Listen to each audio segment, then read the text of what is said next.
இப்போது பீகாரிலே டிசம்பரில் தேர்தல் நடைபெற இருக்கின்றது.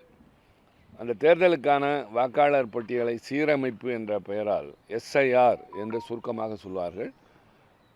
அந்த special intensive revision of electoral polls, அந்த கடமையை செய்கிறோம் என்ற பெயரால் தேர்தல் ஆணையம் வாக்காளர்கள் தங்களுடைய குடியுரிமையை நிலைநிறுத்த வேண்டும் என்று சொல்லி அதற்காக சில ஆவணங்களை கேட்கிறார்கள். அந்த ஆவணங்கள் உண்மை சொல்ல வேண்டுமென்றால் ஓட்டர் ஐடி, ஆதார் கார்டு போன்றவை செல்லாது என்கிறார்கள்.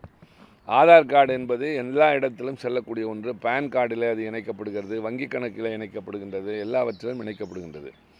அதே மாதிரி அந்த ஓட்டர் ஐடி என்று சொல்லக்கூடிய வாக்காளர் அடையாள அட்டை என்பது தேர்தல் ஆணையம் வழங்கியது. அதையே அவர்கள் ஒரு அடையாள அட்டையாக ஏற்றுக்கொள்ளாமல் பிறப்பு சான்றிதழ் போன்றவற்றை கேட்கிற போது பல்வேறு குழப்பங்கள் ஏற்படுகின்றன.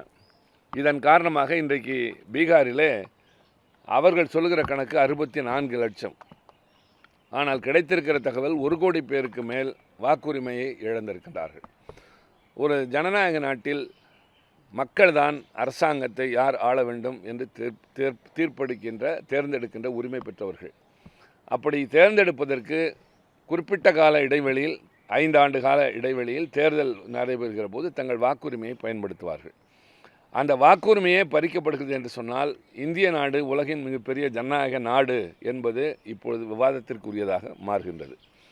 தேர்தல் ஆணையத்திற்கு குடியுரிமை யாருக்கு என்று தீர்மானிக்கிற உரிமை அரசியல் சட்ட அடிப்படையில் கிடையாது. அதை தீர்மானிக்க வேண்டியது உள்துறை அமைச்சகம்.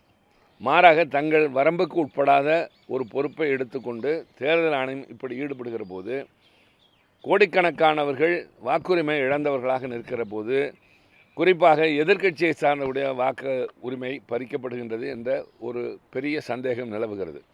ஆக தந்திரமாக ஏதோ ஒரு வகையில் ஆளுங்கட்சி அந்த இடத்திற்கு வருவதற்கு முயற்சி செய்கிறது என்ற குற்றச்சாட்டும் எழுகின்றது. இது இன்றைக்கு பீகார், நாளைக்கு தமிழ்நாடு, மேற்கு வங்காளம் என்று எல்லா மாநிலங்களிலும் இதே நடைபெற இருக்கின்றது.